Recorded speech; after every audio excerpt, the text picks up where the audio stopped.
నమస్కారం అండి. నా పేరు Satish Kumar, coordinator national silk ఎక్స్పోకి.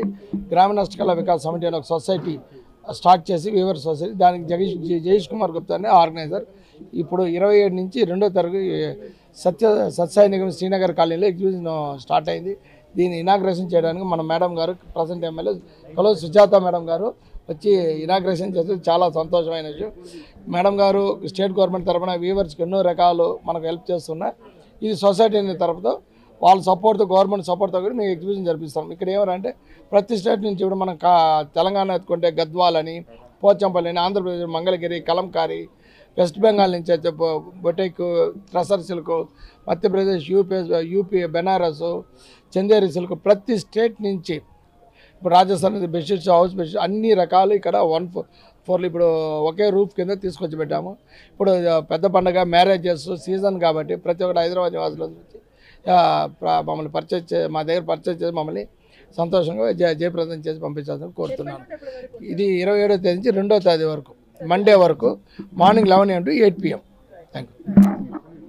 ఈరోజు చేనేత సిల్క్స్ ఎగ్జిబిషన్ ప్రారంభించినటువంటి సత్యసాయి నిగమం శ్రీనగర్ కాలనీలో ప్రారంభించినటువంటి ఎక్స్పోకి నేను రావడం చాలా అదృష్టంగానే భావిస్తున్నాను. నిజంగా హస్తకళల్ని ఎంకరేజ్ చేయడం అనేది ఈరోజు మాకున్నటువంటి ప్రభుత్వం పరంగా నేను వారికి శుభాకాంక్షలు తెలియజేస్తూ, చేనేత కళని ఎంకరేజ్ చేయాలని మా ప్రభుత్వం ముందస్తు పీట వేస్తుంది. ముఖ్యంగా మహిళలకు కూడా పెద్ద పీట వేయాలని మా ప్రభుత్వం చాలా ఈరోజు తెలంగాణలో ఉన్నటువంటి చేనేత పరిశ్రమలు ఇబ్బంది పడుతున్నటువంటి కార్మికులకు కూడా 120 కోట్ల రూపాయలు వాళ్ళకు ఉన్నటువంటి బకాయిల్ని తీర్చేసి వారికి ఈరోజు ఆదుకుంటున్నటువంటి ఏకైక ప్రభుత్వం మా ప్రభుత్వం. అందులో భాగంగా ఈరోజు రాష్ట్రంలో హైదరాబాదు నడిబొడ్డులో ఇలాంటి ఎక్స్పో జరగడం అనేది మా ప్రభుత్వానికి తరఫు నుంచి కూడా వారికి శుభాకాంక్షలు తెలియజేస్తున్నాము.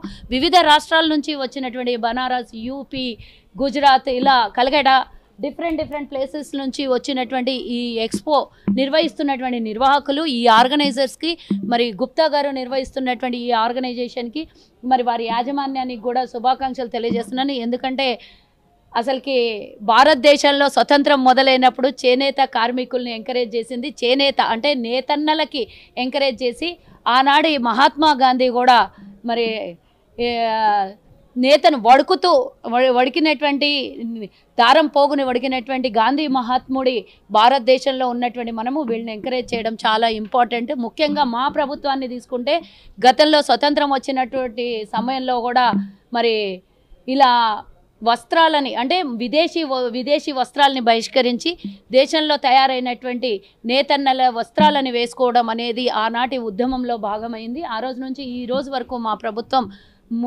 అంటే మా పార్టీ ప్రభుత్వం ఎక్కడున్నా కూడా చేనేత వస్త్రాలని ఎంకరేజ్ చేస్తూ ఈరోజు నేత అంటే నేతలోనే ఉంది, నేసినటువంటి వస్త్రాన్ని వేసుకోవడం. దాన్ని ముందుగా ఇంట్రడక్షన్ చేసింది భారతదేశంలో కాంగ్రెస్ పార్టీ, కాంగ్రెస్ ప్రభుత్వం. ఈరోజు తెలంగాణలో రేవంత్ రెడ్డి గారి హయాంలో ప్రభుత్వంలో ఈరోజు వస్త్ర కళల్ని కూడా వారికి ఎంకరేజ్ చేస్తూ, మీకు అందరికీ తెలిసినటువంటి విషయం, శిల్పకళలో కాంగ్రెస్ ప్రభుత్వం ఎంతోమంది మహిళల్ని ఎంకరేజ్ చేస్తూ వాళ్ళ కళల్ని గౌరవిస్తూ వాళ్లకు ఉచితంగా అక్కడిని షట్టర్లను కూడా కేటాయించినటువంటి విషయం మీరు గమనించాలి.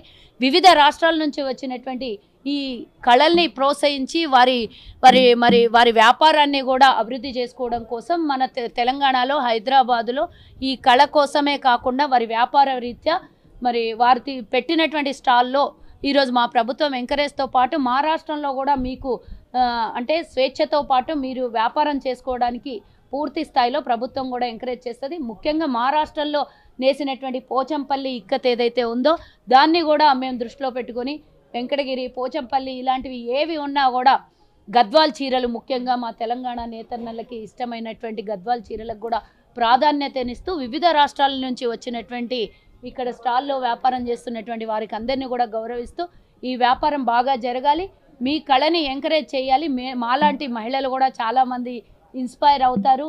అంటే నేసినటువంటి చీరలను కట్టుకోవడం అనేది చాలా ఇష్టపడేటటువంటిది. దాన్ని మేము ఎంకరేజ్ చేస్తూ మరి గత ప్రభుత్వంలో ఒక చిన్న సబ్జెక్టు కూడా చెప్పాలి. గత ప్రభుత్వంలో తెలంగాణలో బతుకమ్మ సమయంలో చీరలు ఇస్తామని బతుకమ్మ చీరలు ఇచ్చి ఎక్కడి నుంచో పాలిస్టర్ బొంబాయి, గుజరాత్ నుంచి చీరలు తెచ్చి అమ్మిండ్రు. కానీ తెలంగాణలో ఉన్నటువంటి చేనేత కార్మికుల్ని ఎంకరేజ్ చేయలేదు. ఈరోజు మా ప్రభుత్వం 120 కోట్లతో వాళ్ళకు ఉన్నటువంటి రుణాలను తీర్చినటువంటి మా ప్రభుత్వం. కాబట్టి ఎవరు ఎక్కడి నుంచి వచ్చినా కూడా హైదరాబాద్లో వారికి బతకడానికి కానీ వారి వ్యాపారం కానీ ఎలాంటి ఇబ్బందులు ఉండవు. ముఖ్యంగా మహారాష్ట్రంలో కార్మికులకి చేయూతగా ఉంటుంది మా ప్రభుత్వం అని ఈ సందర్భంగా తెలియజేస్తూ మీ వ్యాపారమే కాకుండా ప్రతి ఒక్కరికి ఇప్పుడు ఇందాక సోదరుడు చెప్పినట్టు ఇప్పుడు సీజన్ జనవరి వరకు పండగల సీజన్ ఉంది, అలాగే పెళ్ళిళ్ళ సీజన్ ఉంది. ఇంకాస్త ముందుగా మీరు లాస్ట్ మంత్ కనుక వచ్చింటే ఈ నెలంతా కూడా పెళ్ళిళ్ళ సీజన్ ఉండింది, ఇంకా వ్యాపారం ఎక్కువగా జరిగేదేమో. ఏది ఏమైనా ఇంకా 2 నెలలు పండగ వాతావరణం ఉంటుంది రాష్ట్రంలో. మీరు 27 నుంచి 3వ తారీఖు వరకు 2వ తారీఖు వరకు నిర్వహించేటటువంటి ఈ మీ ఎగ్జిబిషను మంచి వ్యాపారం లాభాలతో కూడుకున్న వ్యాపారం జరగాలని మీకు శుభాకాంక్షలు తెలియజేస్తూ ఈ అవకాశం ఇచ్చినటువంటి యాజమాన్యానికి మరోసారి ధన్యవాదాలు తెలియజేస్తున్నాను. మా ప్రభుత్వ పరంగా పూర్తి స్థాయిలో మీకు సహకారం ఉంటుందని మరోసారి తెలియజేస్తున్నాను. Thank you.